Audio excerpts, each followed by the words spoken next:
আসসালামু আলাইকুম। নতুন একটা ভিডিওতে স্বাগতম। আমার সোসাইটি নিচতলা নামলাম একটু হাঁটাহাঁটি করার জন্য। বাসার নিচেই এই সোসাইটি, এই বিল্ডিংয়ের 33 তলায় থাকি। বাসার নিচেই সোসাইটির সিস্টেমগুলো দেখাই। এই যে বক্সটা, এটা হচ্ছে আপনার পুরাতন জামা কাপড় বা আপনাদের ওয়েস্টেজ কিছু থাকলে ডোনেশন বক্স। এই যে এইখানে যে বক্সগুলো দেখতেছেন সব হলো ডাস্টবিন। বিভিন্ন আলাদা আলাদা ডাস্টের জন্য, ময়লার জন্য আলাদা আলাদা বক্স। ফুড ওয়েস্ট যেটা খাবারের ওয়েস্ট যেটা, সেটার জন্য একটা, রেসিডেন্সিয়াল ওয়েস্টের জন্য একটা, রিসাইকেল ওয়েস্টের জন্য একটা, প্রত্যেকটা আলাদা আলাদা বক্স করে রাখছে। এবং বাসার নিচেই সুন্দর একটা মিনি শিশু পার্ক আছে। বাচ্চারা এই সোসাইটিতে যারা থাকে তাদের বাচ্চারা এখানে এসে খেলাধুলা করে। এখানে বসার জন্য সুন্দর একটা চেয়ার, অনেকগুলো চেয়ার আছে এবং প্রত্যেকটা চেয়ারের ভিতরে আবার চার্জিং সিস্টেম দিয়ে দিচ্ছে, আপনি এখানে বসে বসে চার্জও দিতে পারবেন। এখানে একটা গেট আছে, এই গেট থেকে বের হওয়া যায়। আবার এখানে আন্ডারগ্রাউন্ড।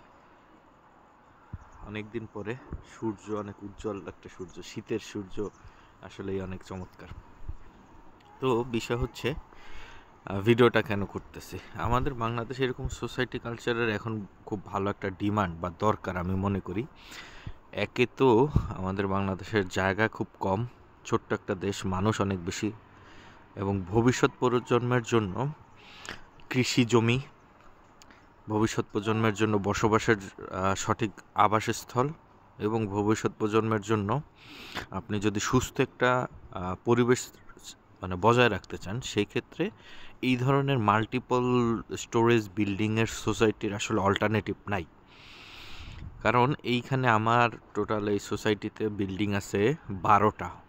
প্রত্যেকটা বিল্ডিং 33 তালা করে, প্রত্যেকটা তালাতে 6টা করে ইউনিট।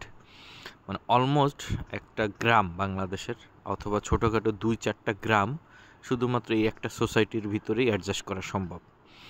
বাট এটা যদি আমাদের বাংলাদেশের যে সংস্কৃতি, আপনার বাড়ি থাকবে, বাড়ির সামনে বিশাল বড় একটা পুকুর থাকবে, পুকুরের সামনে বিশাল বড় একটা খোলা উঠান থাকবে, গ্রামের যে একটা ঐতিহ্য বা ভাবগম্ভীর, এই বিষয়টা যদি করতে চাই, তাহলে একে তো আপনার কৃষি জমির সংকট হবে, দুয়ে হচ্ছে আপনি দিতে পারবেন না তো সবাইকে।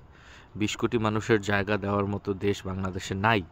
বাংলাদেশ যে ছোট দেশ, তো মাল্টি স্টোরেজ বিল্ডিং বা মাল্টি স্টোরেজ বিল্ডিংয়ের এরকম সোসাইটির বাংলাদেশের এখন খুবই প্রয়োজন, not only in Dhaka but also all over the Bangladesh. কারণ প্রত্যেকটা জেলা শহরে এখন যে পরিমাণ ক্রাউডেড, যে পরিমাণ মানুষের ভিড়, এটা আসলেই খুবই আশ্চর্যজনক।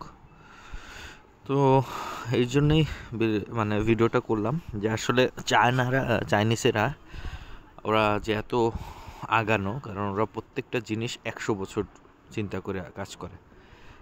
চায়না বাংলাদেশের 90টা 92টা বা মনে করেন 100টা বাংলাদেশ সমান হচ্ছে একটা চায়না, এত বড় দেশ।